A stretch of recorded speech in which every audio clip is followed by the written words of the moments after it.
primeira carta de Pedro. Vamos abrir as nossas Bíblias, então.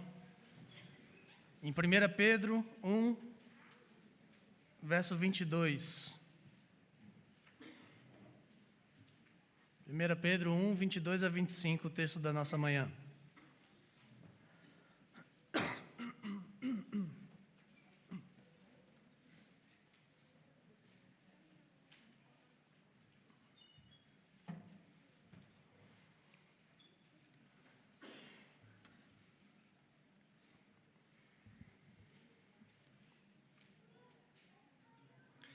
Primeira Pedro 1, 22 a 25 diz assim, na palavra de Deus: Tendo purificado a vossa alma pela vossa obediência à verdade, tendo em vista o amor fraternal não fingido, amai-vos de coração uns aos outros ardentemente, pois fostes regenerados não de semente corruptível, mas de incorruptível mediante a palavra de Deus, a qual vive e é permanente.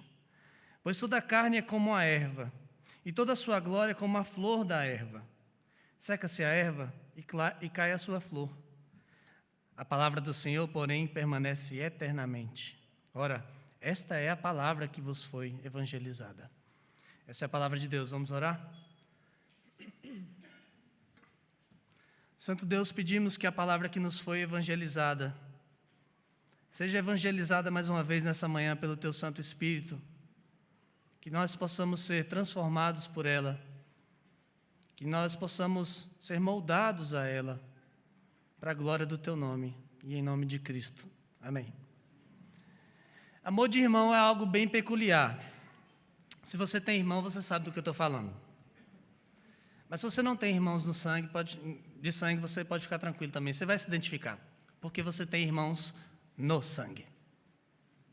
Para começo de história, amor de irmão é diferente porque geralmente, os irmãos têm dificuldade de dizer uns para os outros que eles se amam. Por coincidência, nenhum dos meus irmãos veio hoje aqui.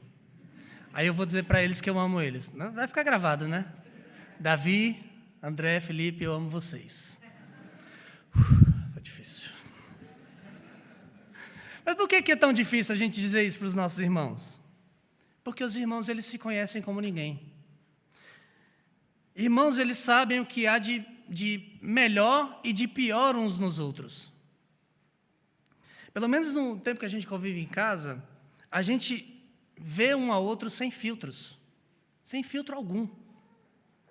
Então a gente vê as melhores qualidades uns dos outros, mas a gente também vê os piores defeitos uns dos outros. Além disso, o amor dos irmãos ele é peculiar também porque a gente demonstra esse amor de uma maneira bem estranha também, muitas vezes. Nós sentimos orgulho das vitórias, por exemplo, dos nossos irmãos, mas a gente não dá muita moral para eles, então a gente não diz muita coisa. A gente está comemorando aqui, mas não diz. Mas a gente se entristece e a gente cobra os nossos irmãos além da conta, porque a gente sabe da capacidade deles, quando eles falham. Ao mesmo tempo, os irmãos, eles são os maiores admiradores e os maiores críticos uns dos outros, ao mesmo tempo. A relação de irmãos, ela é bem peculiar, porque ela é intensa. Intensidade é o que marca a relação de amor de irmão. Intensidade. Outro dia eu estava lembrando quando o Davi ele ficou preso na dependência de empregada lá de casa, quando ele era criança. E como eu sou o mais velho, eu achava que eu tinha que salvar meus irmãos, né? Sempre que tinha um perigo. E depois da gente tentar fazer várias vezes ele abrir a porta e a porta estava emperrada, os mais novos gritando aqui no meu ouvido, tira ele daí, tira ele daí. Aí eu lá para os meus 12 anos, eu tive a brilhante ideia de arrombar a porta. Eu acho que eu sempre quis arrombar a porta e eu tive uma oportunidade perfeita para fazer isso, né? Eu via nos filmes, deve ser muito bom fazer isso. E foi bom mesmo. Eu quebrei a porta na pesada, chutei e quebrei. E aí eu tirei ele de lá. Só depois que a gente parou para pensar que podia ter chamado alguém para abrir a porta sem precisar trocar a porta inteira depois. Amor de irmão é assim, ele é intenso, ele precisa de reações fortes. Às vezes para o lado ruim, às vezes para o lado bom. Porque os irmãos, eles sabem que eles têm a mesma origem. Isso une eles. É sobre esse tipo de amor que Pedro vai falar para a gente hoje.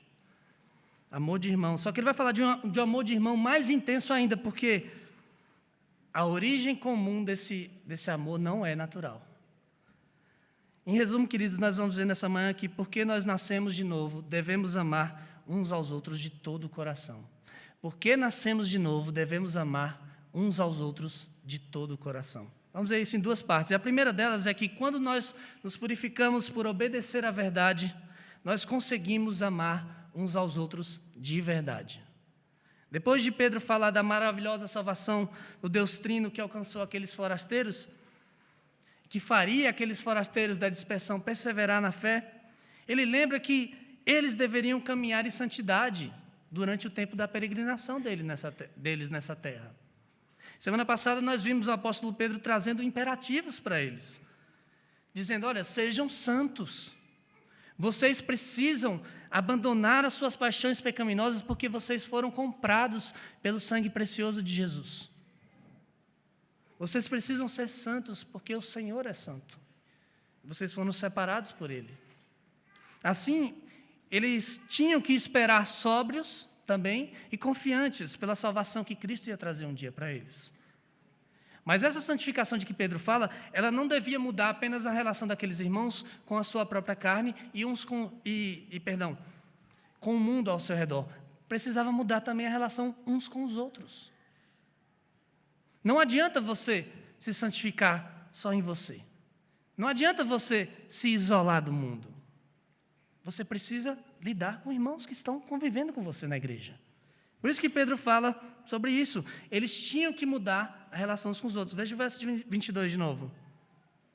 Tendo purificado a vossa alma pela vossa obediência à verdade, tendo visto o amor fraternal não fingido, amai-vos de coração, uns aos outros ardentemente. Pedro diz agora que vocês se purificaram por obedecer à verdade, amem-se uns aos outros de verdade. Deus já tinha purificado aqueles irmãos pela verdade. Quando eles creram no Evangelho, na verdade de Cristo, eles foram purificados. Mas eles também precisavam continuar se purificando por essa mesma verdade, dia após dia, quando eles obedeciam à verdade. Por isso que ele fala de purificação pela obediência. Salvação e santificação, elas andam juntas na vida do crente, sempre em obediência à verdade do Evangelho. Primeiro eu obedeço à voz de Cristo. Quando Ele me chama, siga-me. Eu obedeço e vou. E digo, Tu és o meu Salvador. E depois eu continuo obedecendo à voz de Cristo todos os dias. Tu és o meu Senhor. É assim a vida do crente. E a verdade que Pedro fala é o Evangelho. É o Evangelho que nos alcançou. O apóstolo João, ele resume o Evangelho bem em 2 versículos. Um deles é conhecido, o outro devia ser tão conhecido quanto o primeiro. O primeiro deles é João 3,16, porque Deus amou o mundo de tal maneira que deu seu Filho unigênito para que todo aquele que nele crê não pereça, mas tenha vida eterna. E o segundo versículo deveria ser decorado também pelas pessoas, que diz, nisso conhecemos o amor, que Cristo deu a sua vida por nós e que nós devemos dar a nossa vida pelos nossos irmãos. Perceba, o Evangelho está resumido. Uma coisa leva necessariamente a outra. Porque eu creio que Cristo deu a sua vida por mim, eu fui transformado e eu quero ser igual a Cristo. Eu quero dar a minha vida pelos meus irmãos. É por isso que Pedro ele faz essa conclusão lógica. Olha, agora que vocês já foram purificados por obedecerem à verdade, então amem. Amem. Mas que amor é esse? É o mesmo amor que Deus nos deu em Cristo, que nós agora podemos compartilhar com os nossos irmãos. Podemos estender esse amor uns aos outros. Amor de verdade é muito mais do que mero sentimento. Não é aquele negócio de Hollywood, ou então do dorama, né, jovens? Que a pessoa fica com borboletinha no estômago quando vê o crush. Para os mais velhos é paquera, tá? Crush. Não, isso é paixonite aguda, gente. Isso não é amor, não. Por outro lado, o amor de verdade também não é só fazer o bem por outro, por compromisso, por entender que é o certo. Muita gente fica dizendo, não, amor é compromisso. Não, isso é senso de responsabilidade. Isso é outra coisa. Senso de responsabilidade. Amor faz as duas coisas andarem juntas. tanto o sentir como o agir. O Juan Sanches ele diz que o amor ele é um entesouramento ou valorização adequada do outro, que está enraizada e flui de um verdadeiro conhecimento de quem ele é, e que resulta em ações justas e apropriadas. Em minhas palavras, bem menos poéticas do que a dele, amor bíblico é o compromisso de querer bem e fazer o bem pelo outro, porque eu fui alcançado pelo bem supremo de Deus. Eu quero o bem da pessoa, eu faço o bem para a pessoa, porque eu fui alcançado pelo bem verdadeiro. Isso é amor. E o bem supremo, o amor verdadeiro é Jesus, o amor em pessoa. Ele mesmo nos manda em João 13:34, amem-se uns aos outros, assim como eu amei vocês. Também vocês amem-se uns aos outros. Esse amor verdadeiro é o que Pedro caracteriza aqui. Veja, um amor, ele diz, de coração. Coração aqui é o sentido bíblico do coração. Envolve não só afetos, mas também pensamentos, vontades, atitudes, o nosso ser por completo. Isso é o coração, amar de coração. É amar de corpo e alma. Esse é o padrão do amor de Deus por nós em Cristo. É completo. Mas ele vai além, nós devemos amar uns aos outros, ele diz, ardentemente. Não pode ser um amor meia boca, gente. É ardente, é forte, intenso. Não é aquele, amo se der, quando der. Não. Nós temos que amar uns aos outros o tempo inteiro, de maneira completa. No popular, amar com força. É isso. E Pedro diz, esse amor não pode ser fingido também. Literalmente um amor sem hipocrisia. Aqui no texto. O amor verdadeiro, esse amor ele não é convenção social, ele não é convenção religiosa. Olha, eu trato bem para ser gentil com as pessoas. Não, eu gosto delas de verdade. Eu faço bem para elas de verdade. É algo que reflete, sinceramente, aquilo que a gente sente pela pessoa. E por que tem que ser assim? Porque é um amor fraternal. É amor de irmão. E amor de irmão, a gente viu, é intenso. E João 1,12 diz que todos aqueles que creram em Cristo, foi dado a eles o poder de serem feitos filhos de Deus. Se nós somos filhos de Deus, logo nós somos irmãos. Somos irmãos. E amor de irmão é amor intenso. No nosso caso é mais ainda, porque quem nos une como uma só família é o próprio Deus. É o Senhor. Ele nos purificou pela verdade para nos tornar sua família. E família, a gente sabe, gente. É família. Eu amo e pronto. Eu não preciso dar explicação. É minha família. Esse é o amor. A pergunta que eu faço para você, você já foi purificado pela verdade? Você já foi purificado? Você crê que Jesus Cristo é o seu único Senhor e Salvador? Se você ainda não crê, está esperando o quê? Creia. Creia, e você vai conhecer o que é amor de verdade. Esse é o amor de verdade, o amor de Cristo por nós. Mas se você já crê em Jesus, você já foi salvo por Ele, e você está sendo purificado por essa mesma verdade que você creu.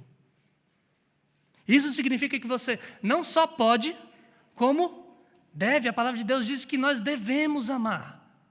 É um imperativo. Devemos amar uns aos outros. De verdade. De verdade. 1 João 4,20 diz, se alguém disser, eu amo a Deus e odiar o seu irmão, é mentiroso, porque aquele que não ama o seu irmão, quem pode ver, não pode amar a Deus a quem não vê. Isso é óbvio. É por isso que crente de verdade tem que amar de verdade os seus irmãos da igreja. Já viu por aí gente dizendo que é crente, mas não quer congregar? Eu amo a Jesus, mas eu não amo a igreja. A igreja é gente hipócrita. Bando de gente hipócrita. Das duas, uma. Ou essa pessoa ela não ama Jesus coisa nenhuma, ou ela até ama, mas o amor dela está bem fraquinho, porque ela já deixou de se purificar pela verdade. Ela já deixou de se purificar. Imaginou se eu chegasse para um casal e falasse assim, olha, fulano, eu amo você, cara, de verdade mesmo, mas eu odeio sua esposa. Eu quero a distância dela. Pessoa falsa. É falsa demais aquela mulher. Nossa. No mínimo ele ia dizer, você quer a distância dela? Então você quer a distância de mim também. Porque Porque eu estou sempre com ela. Ela é minha esposa. Eu estou sempre com ela. Mas o mais provável é que ele dissesse: você não me ama coisa nenhuma. Porque se você me amasse de verdade, você amaria aquela que eu mais amo nesse mundo. É assim. Você ama Jesus? Ame a noiva dele. Você ama a Deus? Ame o seu irmão. As coisas precisam estar juntas. Olha ao seu redor, veja quantos irmãos você tem aqui. Pode olhar mesmo. Fica sem vergonha aí. Você ama os seus irmãos de verdade? Você ama os seus irmãos de todo o seu coração? Você tem se esforçado intencionalmente para amar os seus irmãos daqui da igreja? Para rir quando eles se alegrarem, para chorar quando eles estiverem tristes, para repreender em amor também, essa é parte do amor. Repreender em amor quando eles estiverem em caminhos tortuosos, para estender a mão quando eles se arrependerem, precisarem de ajuda.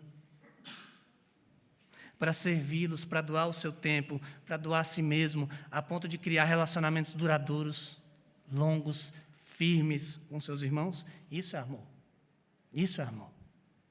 Queridos, nós somos irmãos e amor de irmão só pode ser assim, intenso, verdadeiro. Talvez você esteja pensando aí, muito bonito seu discurso, pastor. Muito bonito. Está falando da mesma igreja que eu? Como é que eu consigo amar esses irmãos aqui? Principalmente aqueles que eu conheço. Principalmente aqueles que são menos amáveis. Como é que eu consigo amar? A palavra de Deus nos dá a resposta, o nosso segundo ponto. Nosso amor se fundamenta na palavra que nos regenerou e que permanece em nós. Vamos ler os versos 22 a 25.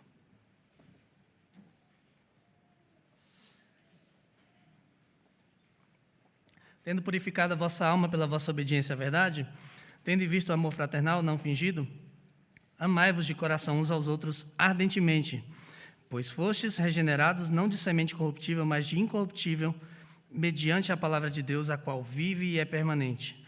Pois toda a carne é como a erva, e toda a sua glória é como a flor da erva. Seca-se a erva, cai a sua flor, a palavra do Senhor, porém, permanece eternamente. Ora, é essa palavra que vos foi evangelizada. Antes que alguém sequer pensasse, mas Pedro, por que nós devemos amar uns aos outros dessa forma? Como é que a gente vai conseguir fazer isso? Ele já adianta, amem-se uns aos outros de verdade, porque vocês foram regenerados. E vocês vão conseguir amar uns aos outros de verdade pela mesma razão. Vocês foram regenerados. Vocês são novas pessoas. Ser regenerado é nascer de novo. Lembra quando Jesus fala a Nicodemos em João 3,3? Em verdade te digo que se alguém não nascer de novo, não pode ver o reino de Deus. E Nicodemos, ele fica sem entender. Ele fala assim, como assim? Como pode um homem velho como eu nascer de novo? Vou entrar na barriga da minha mãe?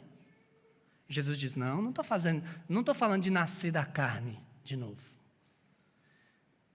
Eu estou falando de nascer da água e do Espírito. E aí Nicodemos insiste, mas como é que isso pode acontecer, Senhor? Como é que isso pode acontecer? E Jesus diz em resumo, o que ele diz em resumo é, recebendo o Espírito para crer no Filho do homem.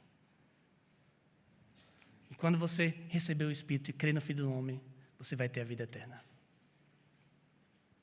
Nascer de novo é passar da morte para a vida, quando você é vivificado pelo Espírito Santo. É experimentar aquilo que o Senhor diz em Ezequiel 36, 26 e 27. Dar-vos-ei coração novo, e porei dentro de vós espírito novo. Tirarei de vós o coração de pedra, e porei em vós coração de carne. Porei dentro de vós o meu espírito. Farei com que andeis nos meus estatutos, e guardareis os meus juízos, e os observeis. Você se torna uma nova pessoa, agora você é capaz de morrer para si mesmo e viver para Deus. Você consegue obedecer o Senhor, porque o Senhor te capacita a isso. Se você tem prazer em obedecer o Senhor, porque você foi transformado, você quer ficar cada vez mais parecido com o Senhor. E isso acontece quando o Espírito Santo te transforma, para que você creia na palavra que testemunha de Jesus. Espírito e palavra tem papel fundamental nisso, em nos transformar à semelhança de Cristo. É por isso que Pedro fala, vocês podem sim amar uns aos outros porque vocês foram regenerados, não por uma semente corruptível, não, mas por uma semente incorruptível que é a palavra de Deus. E a ideia de semente aqui é a ideia hebraica do material genético que formava uma pessoa. Quando nós nascemos nesse mundo, a semente que nos gera é corruptível, nós vamos morrer um dia. Vai falhar, as nossas células vão falhar. Mas quando nós nascemos de novo, pela palavra e pelo Espírito, essa semente é incorruptível. Ela nunca vai morrer, nunca. Porque o material que nos gerou é vivo e permanente. Eis aí a diferença. A palavra de Deus, ela é viva, ela é usada pelo Espírito Santo para nos fazer viver espiritualmente.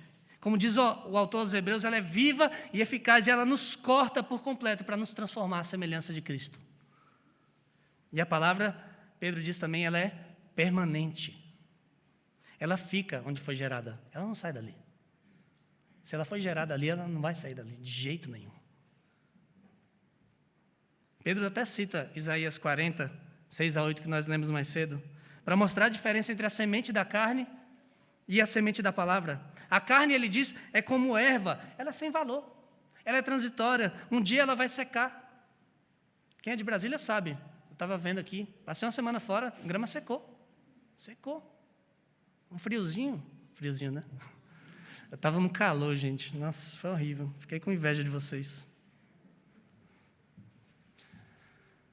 Seca rapidão, a grama vai embora, ela morre. Somos nós, o nosso corpo aqui é assim. Mas a palavra do Senhor não, ela permanece eternamente, ela não morre, ela não perde o seu valor, ela dura para sempre. E Pedro diz, é essa semente que foi plantada no coração de vocês, é essa semente. Esse é o evangelho que foi pregado a vocês, que faz vocês terem uma vida completamente diferente hoje. Veja que maravilhoso. A mesma profecia de Isaías 40 que Pedro cita, que diz que nós somos transitórios e sem valor, ela começa dizendo que nós recebemos valor do próprio Deus. Porque quando o Senhor fala, Ele diz, consolai o meu povo. Falai ao coração de Jerusalém, bradai-lhe que já é fim do tempo da sua milícia, que a sua iniquidade já foi perdoada, que já recebeu em dobro das mãos do Senhor por todos os seus pecados. Vós do que clama no deserto, preparai o caminho do Senhor e direitai no ermo a vereda do nosso Deus. Todo vale será aterrado, nivelado todos os montes e outeiros, o que é tortuoso será retificado, e os lugares escabrosos aplanados. A glória do Senhor se manifestará, e toda a carne haverá, pois o Senhor disse. A profecia se cumpriu, queridos. A profecia se cumpriu, a palavra se fez carne e habitou entre nós, e é Jesus Cristo. Ele é a palavra que veio para nos perdoar os pecados e nos dar, em troca dos nossos pecados, bênçãos em dobro. Imagina quantos pecados você cometeu na sua vida, quantos pecados você ainda vai cometer na sua vida. Ele te dá bênçãos em dobro, sem você merecer nada disso. A glória do Senhor se manifestou na cruz e na tumba vazia. Cristo nos fez viver de novo pelo seu Espírito, e Ele possibilita que nós vivamos uma nova vida nele, amando os nossos irmãos. Nunca esqueça dessa parte. Amando os nossos irmãos. Como diz 1 João 4, 10-11, nisso consiste o amor, não em que nós tenhamos amado a Deus, mas que Ele nos amou e enviou o Seu Filho como propiciação pelos nossos pecados. E Ele diz, amados, se Deus de tal maneira nos amou, nós devemos também amar uns aos outros. Então, como é que eu consigo amar os meus irmãos de todo o coração? Olhando primeiro para cá, para a palavra. Olhando primeiro para a palavra que nos regenerou, a palavra que habita em nós, e depois olhando para os meus irmãos. Olhando para o tanto que Jesus me amou, e estendendo esse amor aos meus irmãos. Ah, mas se o meu irmão for super inconveniente, creia, nós somos mais inconvenientes com Jesus. Muitas vezes nós só procuramos Jesus quando nos interessa. Nós só procuramos Jesus quando já estamos cansados de tentar resolver com as nossas próprias forças. Nós somos inconvenientes. E Ele nos ama mesmo assim. Ele diz, vinde a mim todos os que estáis cansados e sobrecarregados, e eu vos aliviarei.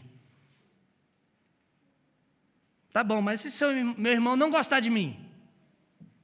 Se parece que ele é mais meu inimigo do que meu amigo, meu irmão? Jesus nos amou quando nós éramos inimigos de verdade, e não só de aparência. Não só de aparência. Romanos 5,10 diz que Ele nos reconciliou com Deus, morrendo por nós, quando nós éramos seus inimigos. Essa mesma passagem fala, dificilmente alguém morreria por alguém bom. Talvez alguém se aventurasse a morrer por alguém bom, mas por alguém ruim, duvido. Foi o que Ele fez por nós. Tá bom, e agora eu vou apelar. Mas se meu irmão me trair, se ele trair a minha confiança, se ele pecar contra mim deliberadamente, nós traímos a confiança do Senhor todos os dias, quando pecamos contra Ele. Todos os dias. E Ele sempre nos perdoa quando nós pedimos perdão. Ele mesmo diz, 1 João 1,9, se nós confessarmos os nossos pecados, Ele é fiel e justo para nos perdoar os pecados e purificar de toda injustiça. Tá, mas se eu não consigo amar, encha-se da palavra de Deus. Encha o seu coração da palavra de Deus. E o amor de Cristo nessa palavra vai te constranger de tal maneira que você vai querer amar.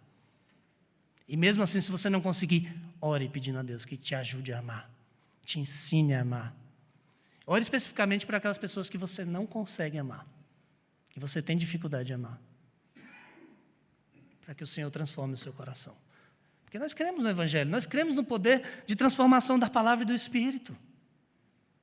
Tá, mas se eu não quero, então, se eu não quero amar meu irmão, então talvez você não tenha nascido de novo. Talvez você não tenha nascido de novo. Ou seu coração está tão duro, mas tão duro que você precisa se arrepender hoje e clamar para que o Senhor te ajude a amar. 1 João 4, 7 e 8 diz, amados, amemo-nos uns aos outros, porque o amor procede de Deus, e todo aquele que ama é nascido de Deus e conhece a Deus. Aquele que não ama, não conhece a Deus, pois Deus é amor. As pessoas só sabem o final desse versículo. Deus é amor. Deus é amor mesmo. Mas nós temos que amar também, porque Deus é amor. Viram que a palavra que nos regenerou, ela faz em nós? Nas mãos do Espírito, ela nos confronta primeiro, mas também ela nos motiva. E nas mãos do Espírito, ela nos capacita a amarmos uns aos outros de verdade. Amarmos uns aos outros como o Senhor nos ama. Porque os homens, eles mudam, e às vezes eles merecem o nosso amor, às vezes eles não merecem mesmo o nosso amor. Mas a palavra de Deus não muda, nunca muda. E nós que nunca merecíamos o amor de Cristo, nós recebemos mesmo assim. É por isso que o nosso amor ele tem que estar fundamentado não no outro, mas na palavra de Deus. É tanto amor nessa palavra, tanto amor de Jesus por nós, que tem de sobra para nós estendermos aos nossos irmãos. Tem de sobra. Ame a seu irmão de coração, querido, querida, porque Cristo nos amou de coração. Amor de irmão, como eu disse, é peculiar mesmo, bem peculiar. Você conhece vários dos seus irmãos aqui da igreja. Talvez você saiba o que há de melhor e de pior neles. Mas às vezes, o que há de pior te machucou tanto que você só consegue ver isso. Você esquece do que há de melhor nos seus irmãos. Quero te encorajar nessa manhã a mudar a forma que você olha para os seus irmãos. A você dizer para si mesmo e pedir a Deus, Senhor, me ajuda a olhar para eles como Cristo olha para mim. Me ajuda, de verdade. Olhar para os meus irmãos como Cristo olha para mim. Porque amor de irmão de sangue, ele pode até ser uma loucura. Mas amor de irmão no sangue é uma loucura ainda maior. É a chamada loucura do Evangelho. É a loucura da pregação. Eu e você, nós só somos irmãos porque alguém se fez irmão nosso primeiro. E para isso ele derramou o seu próprio sangue na cruz do Calvário. Para que nós fôssemos feitos filhos de Deus. Como diz Hebreus 2, 9 a 11, Jesus Por causa do sofrimento de morte, ele foi coroado de glória e de honra para que, pela graça de Deus, provasse a morte por todo homem. Porque convinha que aquele por cuja causa e por quem todas as coisas existem, conduzido muitos filhos à glória, aperfeiçoasse por meio de sofrimentos o autor da salvação deles. Pois tanto o que santifica, ele diz, como os que são santificados, todos vêm de um só. Por isso, ele não se envergonha de lhe chamar irmãos. Irmãos. Por isso mesmo, diz o autor no verso 17, convinha que em todas as coisas ele se tornasse semelhante aos seus irmãos, para ser misericordioso e fiel, sumo sacerdote nas coisas referentes a Deus, para fazer propiciação pelos pecados do povo. Quando Jesus ressuscita ao terceiro dia, ele mesmo diz àquelas mulheres, ide avisar os meus irmãos. E se dirigiu a Galileia, lá eles vão me encontrar. E Romanos 8:29 diz que Deus nos predestinou para sermos conformes à imagem do seu Filho, a fim de que ele seja o primogênito entre muitos irmãos. Veja que amor. Se você crê em Cristo, ele não tem a mínima vergonha de te chamar de irmão e dizer para você, eu te amo. Pode ter certeza que ele conhece você mais do que ninguém. Ele sabe os seus piores defeitos. Ele sabe as suas piores qualidades. Mas ele te ama mesmo assim.